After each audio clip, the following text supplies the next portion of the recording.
Oh, wait till you hear this judge talk about what he said about the Goldmans. Because, well, everything's on tape. Okay. Everything. Oh, yeah. The whole... Except for murder. Everything. No, I'm talking about from the Vegas robbery. Right, okay. It's all on tape. So here's the judge. The judge decides before she sentences him, she's going to talk to him. Oh, she's well. going to say some things. Oh. All right? And, I mean, she goes off on him. Listen to this. Earlier in this case, at a bail hearing, I asked, and I said to Mr. Simpson, I didn't know if he was arrogant or ignorant or both. And during the trial and through this proceeding, I got the answer. Oh. And it was both. Oh. Both. Damn. At the time, not now after you've been locked up for 64 days, but at the time of this event, and at the time I saw you at the bail hearing, it was clear to the court that you believed you could do in Las Vegas what you couldn't do elsewhere. You could get your stuff back. Now, there's still questions about whose stuff it is. I think that's still in dispute. You thought it was yours. Your counsel said that over and over to me during the trial and now during the sentencing, as well as you. The tapes, however, in this case, indicated to me when I listened that you didn't want all of those items to fall into the hands of the Goldmans. And you were heard on the tape maybe making reference to them as the gold diggers. Oh, I mean, how bad is that? All I did was kill their son. I mean, damn, man. How long they supposed to be trying this? Them freaking Jews. It was gold diggers? Jeez. That was then. This is now. So you put your group together and you went to the Palace Station to get those items back.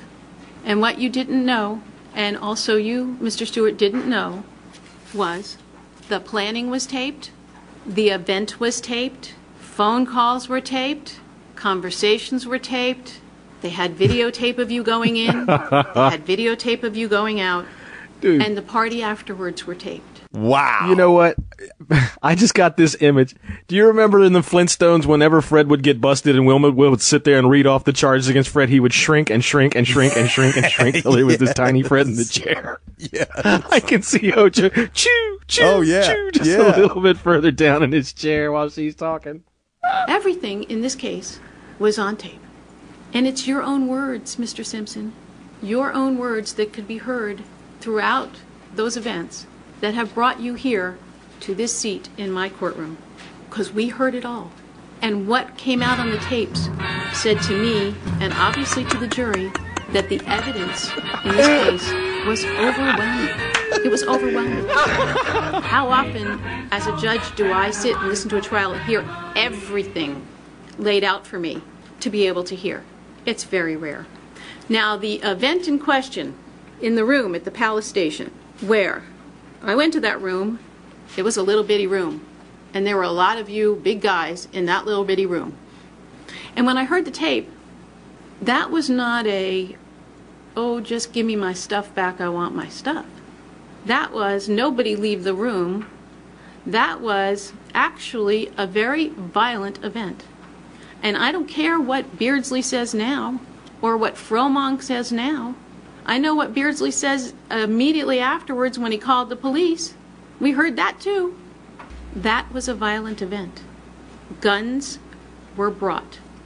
At least one gun was drawn. The potential for harm to occur in that room was tremendous. And I don't know how fortunate you consider yourself to be at this moment, but really, truly, if the gun had gone off and bullets started flying, not only could one in the room have been hurt, but some poor tourist walking down the hallway or worker at that hotel could have been hurt. That is why we have rules in the state of Nevada that say you can't take back your own property by force, anybody else's property by force. You can't do it. You can't do it. Can't do it. Yeah, nope. You're going in the tank, and I ain't going with you. Can't do it. Can't do it. Won't do it. Oh, that is unbelievable. Man. It's being planned exactly like I want it. Oh, is that right? Yeah. She mommied his ass. That's funny that everything's on tape and he's still sitting there trying. I know. Wait, yeah, listen. There's no self-help. You cannot do it. But you did. Now, I hear Mr. Galanter, he says, oh, Mr. Simpson was just stupid. He didn't really mean to do anything wrong. That is not evidenced by what transpired here.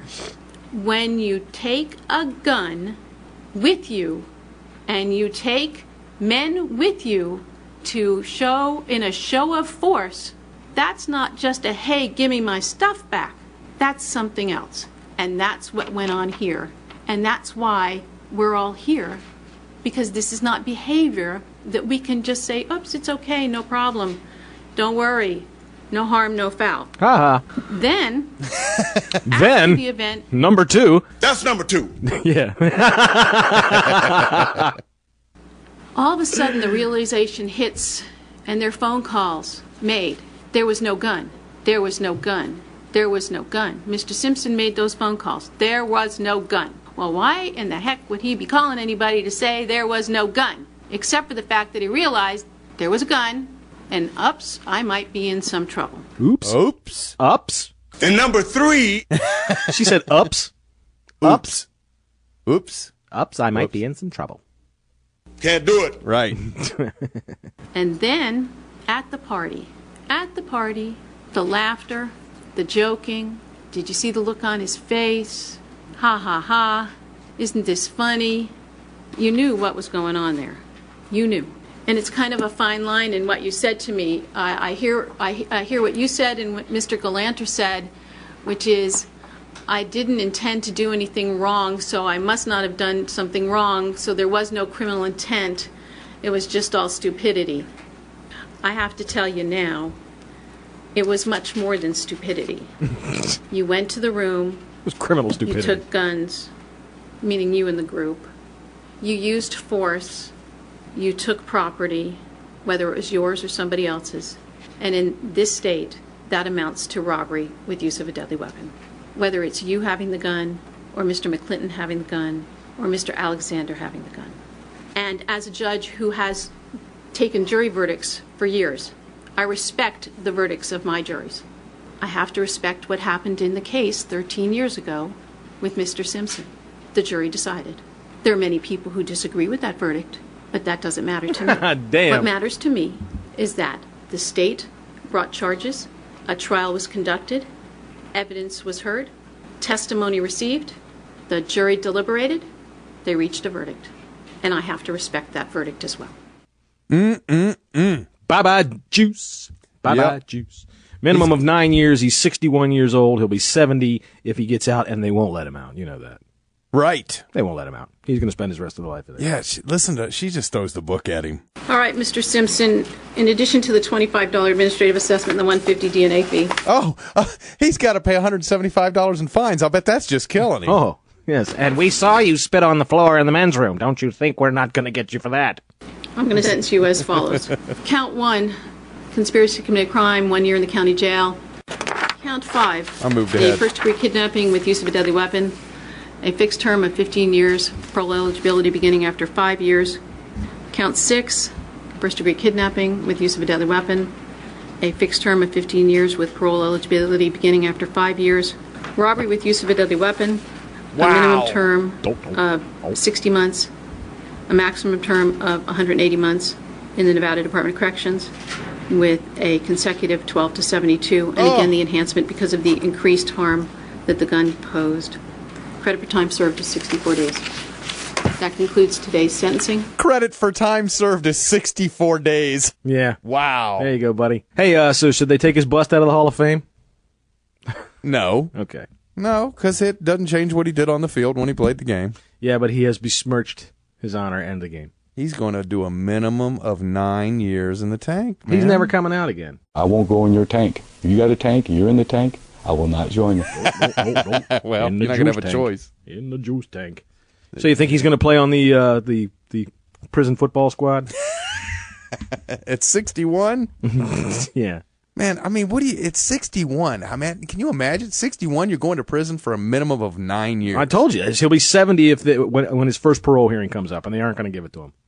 Well, that is the end of that. And, wait, I got to play one more clip here. This is what Fred Goldman, Fred Goldman was in the courtroom. Right. For the sentencing, and you could just see the pleasure on his face. Good.